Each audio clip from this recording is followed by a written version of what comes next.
warahmatullahi wabarakatuh. Alhamdulillahirabbil alamin wa bihi nasta'in wa ala alihi wassalatu wassalamu ala asyrafil anbiya'i wal mursalin wa ala alihi wa sahbihi ajma'in. Amma ba'd. Maaf ya semua peserta karena saya baru mengimami di masjid, jadi agak terlambat ya. Nanti insyaallah ditambah di akhir ini sebelum di minggu depan ujian insyaallah nanti ditambah waktu untuk mengajukan pertanyaan. Silahkan. Baik. Bismillahirrahmanirrahim. Wa bihi nasta'in wa ala umurid dunya waddin. Wassalatu wassalamu ala asyrafil anbiya'i wal mursalin. Sayyidina Muhammad ibn Abdullah wa ala alihi wa sahbihi wa man walah. Wa la hawla wa la quwata illa billah, amma ba'd. Kemarin kita sudah membahas tentang masalah mu'allif ya. Apakah mu'allif itu cenderung setuju adanya nasakh Al-Quran atau tidak. Terus kemudian yang kedua, apakah mu'allif juga setuju ya bahwasannya pada zaman Nabi Muhammad SAW itu tidak ada pengumpulan tulisan Al-Quran ya, atau gabungan daripada mushaf ya. Apakah ada mushaf atau tidak? Itu seorang mu'allif kitab ini menunjukkan bahwasannya beliau tidak setuju akan adanya suatu nasakh dalam Al-Quran. Itu poin yang pertama. Yang kedua, bahwasanya beliau setuju bahwasanya tidak perlu pada zaman Nabi saat itu untuk penulisan Al-Quran itu. Beliau menganggap hal ini tidak diperlukan kembali karena saat itu pada zaman Nabi itu banyak orang yang lebih menghafal Al-Quran daripada menulis Al-Quran. Dan saat itu mereka ketika dibacakan ayat, itu langsung mereka menghafal, bukan menulis. Jadi kepentingannya berbeda, tujuannya berbeda. Pun demikian, alat-alat yang menunjang untuk kepenulisan Al-Quran tidak sebanyak ya ada di zaman sekarang ini. Baik. Kemudian kita lanjut. Allahumma shalli ala sayyidina Muhammad. Waqfatu ma'a tilkal asbab. Silakan dibaca di halaman ke-44.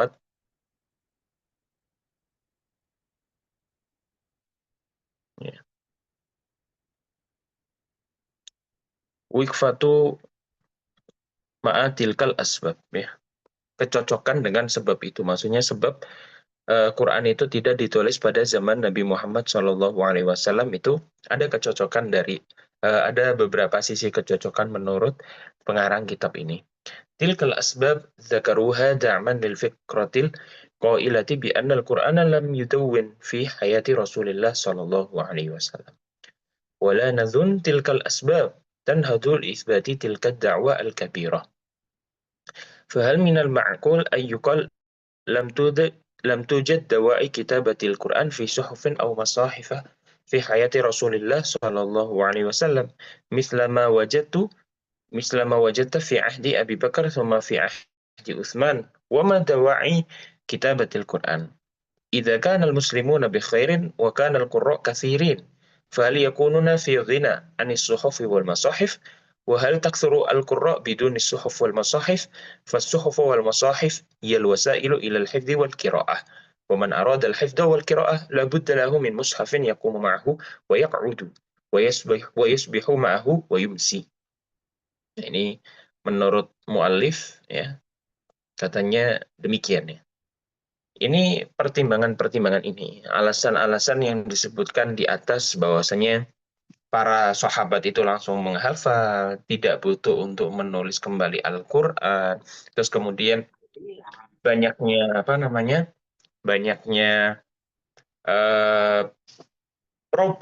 problem dalam penulisan Al-Qur'an itu, misalnya ketidaklengkapan untuk media penulisan Al-Qur'annya. Nah, itu menurut pengarang kitab di sini, alasan-alasan yang disebutkan di atas sering digunakan untuk mendukung pandangan bahwasanya Al-Quran tidak ditulis dalam bentuk mushaf selama kehidupan Rasulullah Shallallahu Alaihi Wasallam. Ya, akan tetapi ada beberapa kelompok, ada beberapa golongan yang menganggap hal ini atau alasan ini itu alasan yang tidak cukup kuat untuk membuktikan klaim tersebut. Ya, maksudnya ada beberapa ulama yang tidak setuju, ya, tidak setuju dengan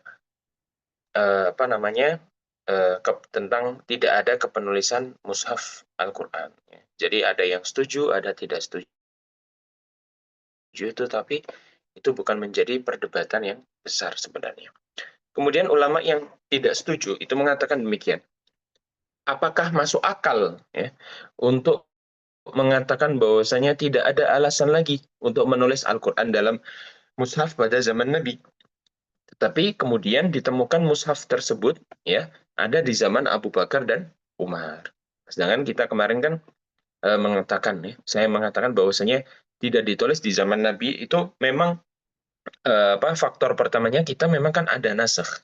Jadi kita menunggu ayat itu sempurna dulu baru ditulis. Sedangkan ketika ayat itu sempurna ketika ayat itu sempurna dan ayat terakhir itu cuma berselang berapa hari dari wafatnya Nabi. Jadi tidak sempat, kalaupun sempat menulis, tidak sempat untuk mengumpulkan semuanya. Ya, tidak sempat untuk mengumpulkan semuanya karena keterbatasan waktu. Terus yang kedua, eh, faktor lain adalah sahabat itu kebanyakan menghafal daripada menulis. Faktor yang ketiga, medianya tidak terlalu sebanyak sekarang ya untuk menulis Al-Quran. Jadi tetapi ada beberapa ulama yang mengatakan enggak, Al-Quran itu harus tetap ditulis pada zaman Nabi Muhammad Shallallahu Alaihi Wasallam. Ya, kalau misalnya para muslimin itu memiliki banyak qori, banyak yang orang menghafal Quran, apa mereka tetap tidak membutuhkan mushaf gitu? Pasti tetap membutuhkan mushaf katanya. Ya, karena mushaf dan hafalan itu adalah dua sarana untuk menjaga Al-Quran. Ya, karena banyak yang mengatakan al-hifdzu huwa fis sudur wa laysa fis sutur. Hafalan itu berada di di ingatan. Nah, ingatan. Tapi ada juga yang mengatakan tidak demikian. Al-Qur'an itu harus dijaga di di hati dan juga di tulisan. Karena kenapa? Takutnya kalau misalnya ada orang yang tidak menghafal Al-Quran, nah bagaimana cara menjaga orang itu hafal Al-Quran? Ya, kalau zaman itu mau tidak mau harus menghafal Al-Quran. Kalau dia tidak memiliki kemampuan untuk menghafal, padahal sudah disebutkan walaqad yassarnal Qur'ana lidzikri fahal mim muddakir. Jadi memang Al-Quran itu sebenarnya mudah untuk dihafal. Cuma kitanya mau apa tidak ya. Sebenarnya mau apa tidak saja. Terus kemudian ulama lain pun mengatakan siapapun yang ingin menghafal dan membaca Al-Quran akan tetap membutuhkan mushaf. Jadi memang mereka berpegang teguh bahwasanya mushaf itu harus ditulis pada zaman Nabi. Tidak ada alasan lain, tidak boleh ada alasan lain bahwasanya Al-Quran itu tidak boleh ditulis pada zaman Nabi, tidak boleh ditulis tidak pada zaman Nabi Shallallahu Alaihi Wasallam dengan berbagai alasan apapun, ya. Karena mereka mengira itu adalah suatu kewajiban yang diturunkan kepada Nabi Muhammad Shallallahu Alaihi Wasallam, yang mana pada beliaulah diturunkan Al-Quran. Jadi beliau yang harus menjaganya. Ya.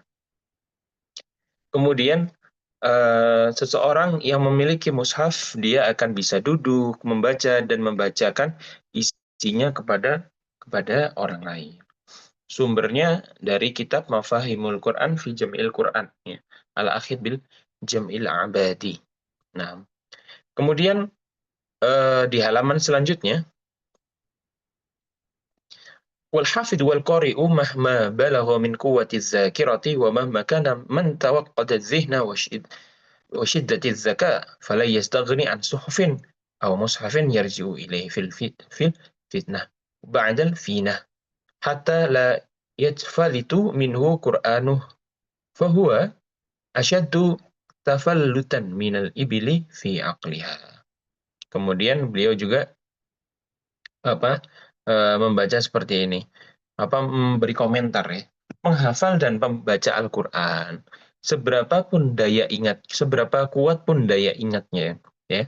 Maksudnya seberapa pun kuat hafalannya, seberapa pun tajam kecerdasannya, tidak bisa lepas dari yang namanya mushaf. Mushaf menjadi rujukan kembali kepadanya untuk memastikan hafalan dirinya. Tanpa mushaf, hafalan seseorang itu tidak akan stabil dan ia lebih mudah lupa dibanding seekor unta yang tidak diikat talinya. Jadi, kalau misalnya kita mau beliau menyindir demikian. Oke, kalau misalnya zaman itu banyak orang yang menghafal Al-Quran, tapi emang iya gitu. Kalau misalnya mereka mau murojaah atau melihat kembali Al-Quran itu mereka lihat di mana? Kalau misalnya semuanya ada di otak kita, semuanya ada di hafalan kita. Terus kalau misalnya dia mau melihat kembali, melihat kemana? Apa yang harus dijadikan sandaran gitu? Ya, jadi itu ya sama-sama kuat ya, sama-sama kuat pendapatnya. Tapi kalau kalau saya yang mengikuti banyak ulama mengatakan ya zaman Nabi memang tidak bisa untuk menulis Al-Quran karena kita menunggu wahyu itu baru selesai, wahyu selesai kepada Nabi dengan nasakh dan mansukhnya, baru kita kumpulkan Al-Quran tersebut. Kemudian ini pembahasan tentang mata kana ta'wilul alal hifdi. Kapan ya? Kapan kiranya hafalan itu lebih diutamakan daripada tulisan? Wa mata kana ta'wilu 'ala al-hifdzi aktsaru min al-kitabah, fa syai'u yuhfad, falil hifdzi fawaidu, walakin la yakunu 'alaihi at-ta'wilu bal at-ta'wilu daiman 'ala al-kitabah. Wa man kana yashukku fi hadzal amri falyadhkur qawlahu ta'ala ya ayyuhalladzina amanu idza tadayantum bidainin ila ajalin musamma faktubuh. Itu sampai akhir itu ya.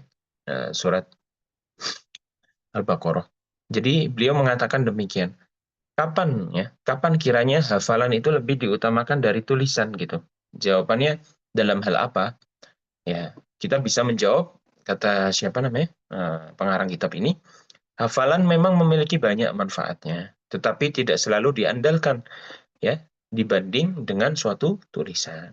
Sebaliknya, tulisan juga selalu menjadi rujukan yang lebih kuat. Jadi, beliau itu menginginkan kita itu tidak saling beradu argumen atau beradu pendapat dengan firqoh atau kelompok lain yang mengatakan A, mengatakan B, mengatakan C.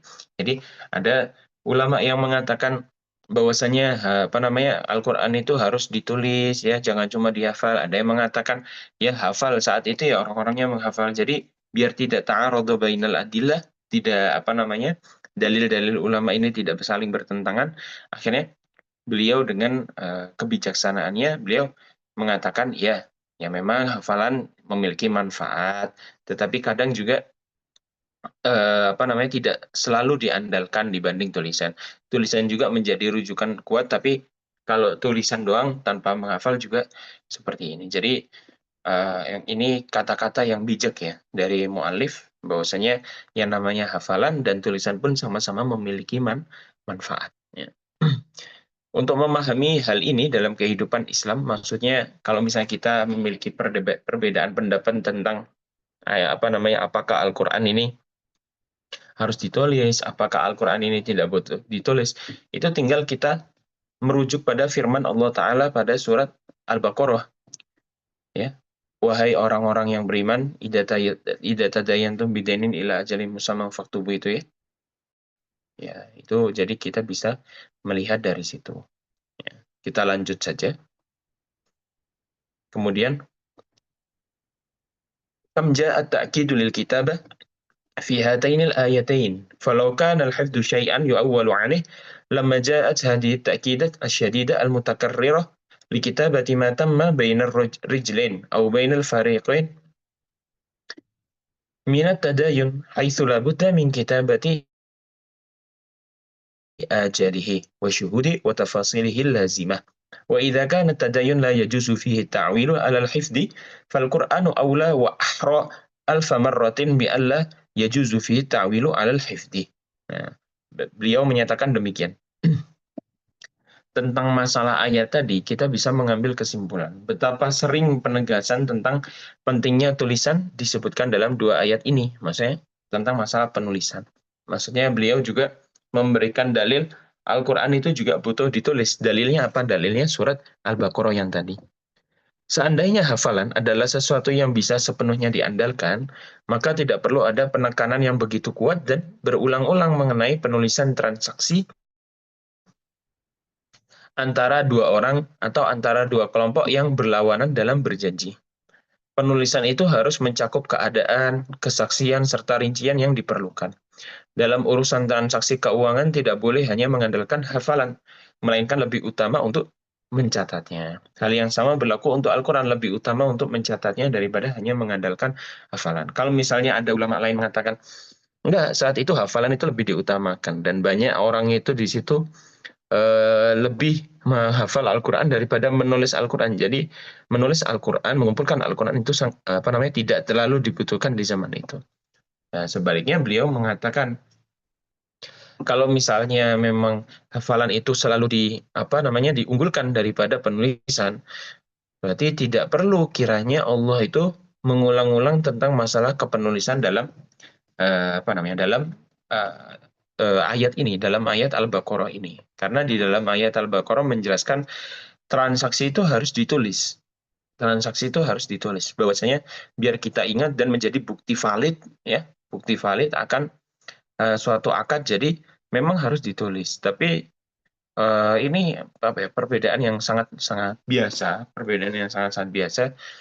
Jadi tidak perlu kita gembur-gemburkan atau tidak perlu kita anggap sebagai sesuatu yang sebagai sesuatu yang besar sekali. Enggak, itu kalau dalam ilmu ulumul Quran ini hal furu'i itu apa namanya, cabangnya ilmu lah ya, cabangnya ilmu. Jadi tidak tidak merusak akidah kita juga kalau kita memperdebatkan hal-hal seperti ini. Kemudian beliau menerangkan selanjutnya, kana yusajjilul wahyu li sa'atihi wan nabiyyu alaihi salatu wassalam lam yu'awwil 'ala al-hifdzi abadan bal kullama ja'ahu wahyun amlahu 'ala man yaktubu. فقد روى البغوي عن عثمان كان رسول الله صلى الله عليه وسلم مما يأتي عليه الزمن وتنزل عليه السور وكان إذا نزل عليه شيء دعا بعض من كان يكتب فقالوا ضعوا هؤلاء الآيات في السورة التي يذكر فيها كذا وكذا.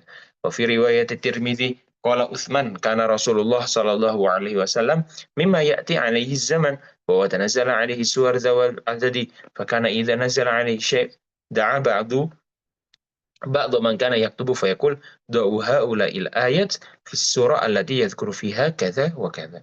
وإذا نزلت عليه الآية فيقول ضعوا هذه الآية في السورة كذا وكذا التي يذكر فيها كذا وكذا.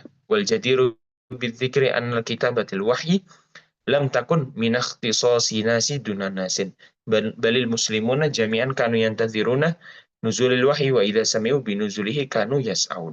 Nah, ini beliau menerangkan ya bahwasanya wahyu itu sebenarnya ada bukti lain dari hadis. Dari hadis, tidak hanya dari Al-Qur'an di surat Al-Baqarah tersebut tentang pentingnya penulisan.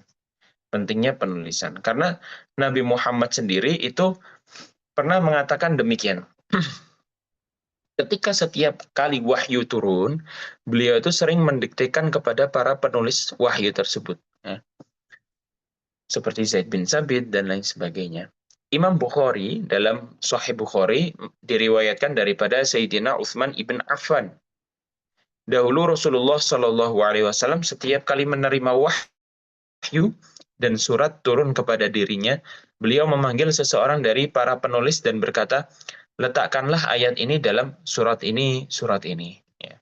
Kemudian dari riwayat Imam Tirmidzi juga, Utsman bin Affan mengatakan, ketika Rasulullah SAW menerima wahyu dan surat yang memiliki banyak ayat turun kepada dirinya, beliau memanggil seseorang dari para penulis tersebut, dan beliau berkata, letakkanlah ayat ini dalam surat yang menyebutkan ini dan itu. Jadi kesepakatan yang menunjukkan bahwa penulisan wahyu bukan hanya terbatas pada kelompok tertentu, tetapi umat Islam juga harus menyadari dan menunggu wahyu untuk turun. Jadi setiap kali mereka mendengarkan wahyu untuk diturunkan, mereka segera menyampaikan dan mencatat. Maksudnya itu apa di sini? Beliau menyampaikan sekelas Nabi Muhammad saja uh, menyampaikan bahwasanya penting sekali untuk menulis Al-Quran itu sangat penting katanya. Karena kalau kita menganggap kalau kita saja menganggap bahwasanya Al-Quran itu tidak penting sama sekali untuk dicatat gitu. Bagaimana bisa orang-orang itu untuk memahami Al-Quran? Terus kemudian kenapa harus Nabi Muhammad itu menyuruh para sahabatnya untuk menulis Al-Quran ketika wahyu itu turun. Kalau misalnya wahyu itu apa namanya harus dihafal saja tanpa harus ditulis, tentu Rasulullah Shallallahu Alaihi Wasallam tidak apa namanya tidak menyuruh untuk menulis, tidak menyuruh untuk menulis, tapi ya sudah suruh hafalkan saja ya. Nah itu perkataan muallif. Terus kemudian ini beliau memberikan contoh di atas.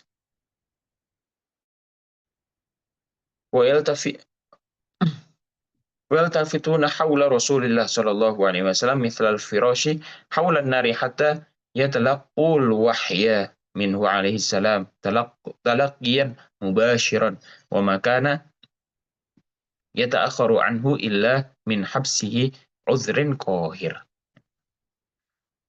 Mereka berkumpul di sekitar Rasulullah Shallallahu Alaihi Wasallam seperti mengitari api, hingga mereka menerima wahyu darinya secara langsung. Tidak ada yang terlambat menerima wahyu kecuali mereka yang memiliki uzur dan kuat. Jadi para sahabat itu diumpamakan itu di apa? Dibayangkan seperti orang yang mengumpuli api. Maksudnya di tengah-tengah itu orang mencari kehangatan, orang mencari wahyu. Jadi seakan-akan Rasulullah berada di tengah dan diputari oleh malaikat yang mau belajar kepada dirinya. Seperti halnya orang-orang yang kedinginan itu mencari api untuk menghangatkan dirinya. Terus kemudian ketika wahyu itu turun kepada Nabi Muhammad SAW, orang-orang itu langsung mendengarkan dari Nabi Muhammad, ya, Nabi Muhammad secara langsung. Tidak ada yang terlambat menerima wahyu kecuali memiliki uzur yang kuat. Maksudnya tidak ada yang tidak belajar tentang wahyu tersebut, apa namanya ayat tersebut, surat tersebut, kecuali dia misalnya memiliki kepentingan yang lain. Jadi kebanyakan sahabat saat itu mereka belajar kepada Nabi, tapi mereka juga memiliki aktivitas masing-masing ya. Mungkin mereka sholat dengan Nabi, terus kemudian ada ayat turun, terus kemudian mereka bergegas menuju pekerjaannya masing-masing. Mungkin ketika Nabi apa namanya ada pelajaran pada pagi hari, beliau ada yang ke pasar dan lain sebagainya, itu wajar, ya, wajar. Dan itu diperbolehkan. Terus kemudian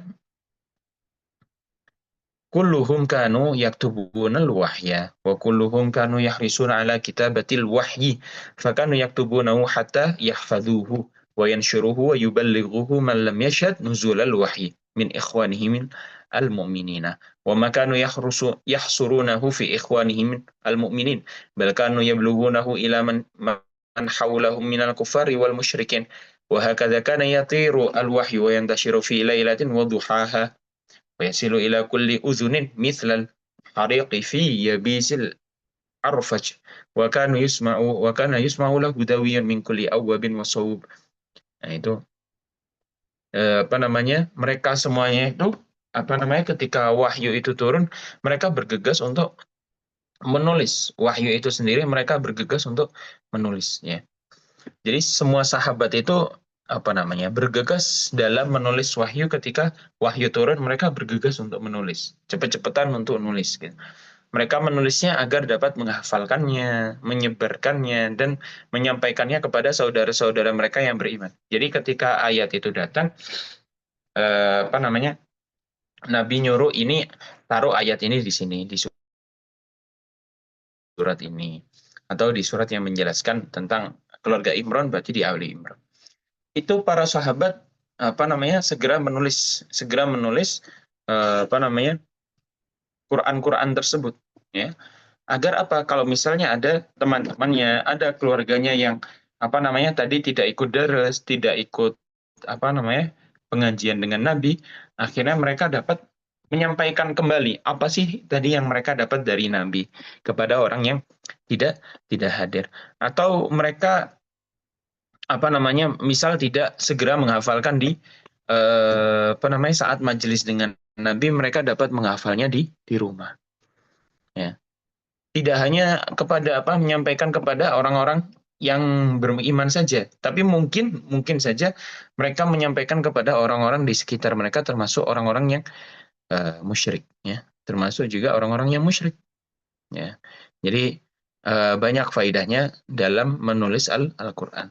وإذا دعا النبي صلى الله عليه وسلم بعض الكتاب المتقنين الماهرين لكتابة الوحي كما ورد في بعض الروايات فهذا من شدة اهتمامه عليه الصلاة والسلام بحفظه وضبطه حيث كان يحرص ألا يغيب عن كتابته الماهرون المتقنون حتى تكون هناك صحف مضبوطة وبريئة من أي خطأ أو سقط وهي تعتبر صحف الإمام التي يرجع إليه الناس إذا التبس عليهم شيء وحتى إن أخطأ مخطئ في كتابته أو اعتراه شك في كلمات أو آية أريد كتابته عرض كتابته على من كتبه هؤلاء المتقنون الماهرون فإن فاته شيء أكمله وإن وقع منه خطأ أصلحه. Nah, ini beliau mengatakan apa namanya? Ini uh, ketika para sahabat Nabi itu menulis ya, menulis apa namanya Al-Qur'an. Itu kan yang menulis seperti Zaid bin Sabit itu para penulis-penulis yang mutqin, yang handal ya, mahir, handal yang bisa diandalkan lah, sudah handal bisa diandalkan untuk menulis Al-Qur'an. Ya, seperti telah dijelaskan dalam beberapa hadis bahwasanya Rasulullah Shallallahu Alaihi Wasallam itu memang menyuruh mereka untuk menulis Al-Quran. Ini berarti menunjukkan juga do'u fi makanin kada wa kada, letakkanlah ayat ini di sini dan di sini, itu menunjukkan bahwasanya Rasulullah Shallallahu Alaihi Wasallam juga menuntut untuk menjaga Al-Quran itu sendiri ya, menjaga Al-Quran itu sendiri ya, sehingga jangan sampai Al-Quran ini tidak ditulis dengan orang yang ahli dalam bidangnya. Ya, jadi ini menunjukkan keseriusan beliau untuk menjaga Al-Quran dan menulis Al-Quran. Karena mungkin saja orang-orang yang menulis tersebut itu, kalau misalnya mereka nggak mutqin, mereka tidak handal dan pandai dalam menulis, tentu mungkin saja ada apa kesalahan, mungkin saja ada kesalahan. Yang namanya manusia ya makhluk khata' wan nisyan, mungkin salah ya. Ya. Karena apa namanya daripada salah, kalau misalnya ada kesalahan gitu, kalau zaman Nabi ada kesalahan kan enak, mereka langsung dikoreksi dengan oleh Nabi, apakah ini benar Nabi, apakah tidak gitu, kata apa namanya kata ini orang-orang yang mengatakan atau ulama yang mengatakan bahwasanya Al-Quran itu harus ditulis pada zaman Nabi, setidaknya kalau apa ditulis pada zaman Nabi itu ketika ada kesalahan mereka langsung bisa meminta koreksinya kepada Nabi ya. Ini Nabi saya sodorin tentang tulisan Al-Quran kemarin. Nah, oh ini kurang ini, oh ini sudah benar. Jadi apa namanya bisa diperbaiki langsung. Ya, seperti yang dikatakan ini di halaman 47. ومما يدل على حرصه الشديد على حفظ الوحي وضبطه أنه عليه السلام كان يملي على من يحذف الكتابة ويتقنها وبعد الانتهاء من الإملاء كان يأمره أن يقرأ عليه ما كتب أو ينظر فيه بدقة فإن كان فيه سقط أقامه فقد روى زيد ابن ثابت قال كنت أكتب الوحي عند رسول الله صلى الله عليه وسلم وكان يشتد نفسه ويعرق عرقا شديدا مثل الجبل ثم يسرع عنه فأكتب وهو يملي علي فإذا فرغت قال اقرأ فأقرأه فإن كان فيه سقط أقامه وإذا كان هذا شأن النبي صلى الله عليه وسلم مع زيد بن ثابت فلنعلم أنه ليس خاصا بزيد بن ثابت بل هو شأنه عليه السلام مع زيد ومع غيره ممن كان يملي عليهم الوحي من الكتاب الماهرين. ini apa namanya? eh ini mendatangkan suatu hadis yang menunjukkan bahwasanya Nabi itu benar-benar sungguh-sungguh dalam menjaga dan memastikan ketepatan wahyu, menulis wahyu. Karena beliau juga mendiktekan wahyu pertama kepada penulis-penulis yang mahir, penulis-penulis yang dapat diandalkan dalam kepenulisannya. Terus kemudian beliau itu memastikan ditulisnya dengan teliti atau tidak. Setelah beliau mendiktekan, ya, mengucapkan saya turun ayat ini, tulis ya. Nah, beliau memerintahkan agar Al-Quran tersebut dibacakan kembali kepadanya, apakah ada terjadi kesalahan atau tidak. Dan beliau sendiri yang menelitinya dengan seksama. Jika ditemukan ada kesalahan atau kekurangan, maka beliau segera memperbaikinya. Diriwayatkan oleh Zaid ibn Thabit, beliau berkata, aku menulis wahyu di hadapan Rasulullah SAW. Ketika wahyu itu turun, beliau mengalami tekanan yang sangat biasa. Maksudnya perasaan ketika turun wahyu itu kan Nabi memang ada pengalaman fisik seperti itu ya. Jadi tidak gampang saja ketika turun. Dan beliau berkeringat, sangat berkeringat seperti saking gedenya ya. Mungkin terlalu besarnya air keringatnya itu sampai seperti butiran mutiara katanya. Setelah itu keadaan beliau pun menjadi kembali normal. Lalu beliau mendiktekan wahyu kepada Zaid bin Sabit. Setelah itu Zaid bin Sabit pun langsung menulis. Ketika beliau sudah selesai membaca, ayo baca apa yang telah kamu tulis tadi. Zaid bin Sabit pun membacakannya. Jika ada kesalahan dan kekurangan, beliau segera memperbaikinya. Ya. Di sini menunjukkan bahwasanya ini tidak hanya terjadi pada Zaid bin Sabit saja yang menulis Al-Quran, meskipun ini riwayatnya Zaid bin Sabit. Tetapi ketika Rasulullah menjelaskan ayat kepada para sahabat yang memang seperti ini, ya, seperti ini beliau menjelaskannya memang seperti ini. Jadi tidak ada yang berkurang sama sekali, mau itu Zaid bin Sabit, mau itu bukan Zaid bin Sabit, ya tetap kondisi beliau tetap Tetap untuk membenarkan Al-Quran, mendiktekannya, dan juga kalau misalnya ada kesalahan tetap diperbaiki. Ya, jadi ini memang berbeda pendapat. Ada pendapat ulama yang mengatakan Al-Quran itu Al-Quran itu boleh ditulis atau harus ditulis. Apakah yang lain itu memang berbeda pendapat.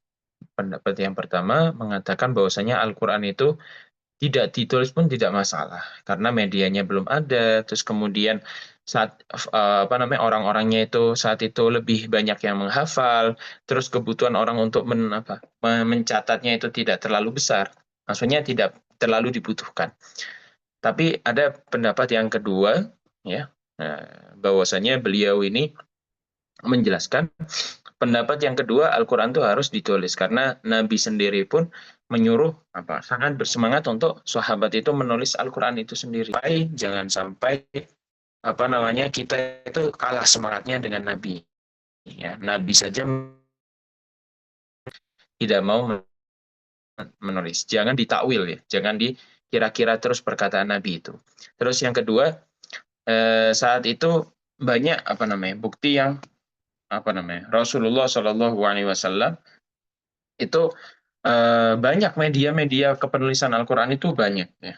Buktinya saat itu juga banyak orang-orang yang menulis wahyu. Jadi tidak lagi menjadi alasan bahwasanya ya ini jadi perdebatan yang sangat panjang, perdebatan yang sangat besar antara dua kelompok ini. Yang satu ngotot pengen ini, yang satu ngotot pengen ini. Tapi nggak masalah, itu hal yang biasa dalam keilmuan. Tidak perlu diperdebatkan karena itu bukan ikhtilafat yang sangat besar, bukan perdebatan yang sangat besar yang harus kita camkan. Baik, itu mungkin yang bisa saya sampaikan di pagi hari ini ya. Karena tadi terlambat 10 menit karena saya mengimami subuh. Silakan kalau misalnya ada yang pertanyaan masih iskal, ada yang perlu dipertanyakan tentang materi kepenulisan Al-Qur'an atau persiapan buat ujian, Ya, ada yang ditanyakan, silakan di kolom komentar. Nanti saya akan jawab.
Baik, kalau kalau tidak ada pertanyaan, insya Allah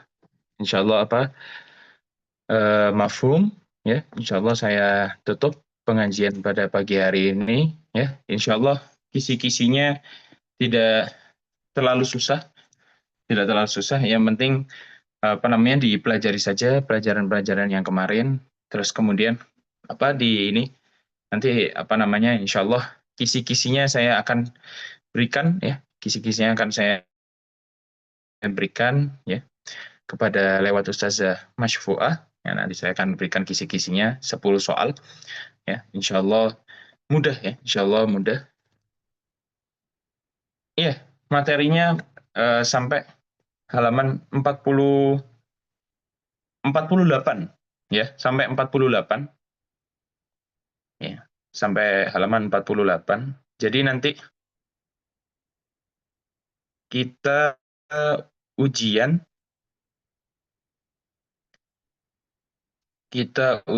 itu mulai halaman materinya. Allah, masanya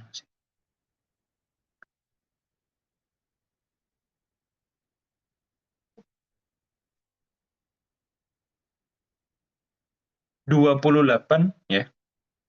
Kita mulai ujian 28 sampai 48, ya. Ada 20 halaman yang digunakan untuk materi ujian, ya. Silakan dipelajari, nanti kisi-kisinya saya akan berikan, ya. Saya akan berikan lewat Ustazah Masyfu'ah. Jadi batas kitabnya untuk ujian dari 28 sampai 48, ya. Ya, semoga dilancarkan semuanya, ya, dilancarkan semuanya, tidak ada halangan apapun. Wabillahi taufiq wal hidayah. Assalamualaikum warahmatullahi wabarakatuh. Waalaikumsalam warahmatullahi warahmatullahi wabarakatuh. wabarakatuh. Syukran Ustaz.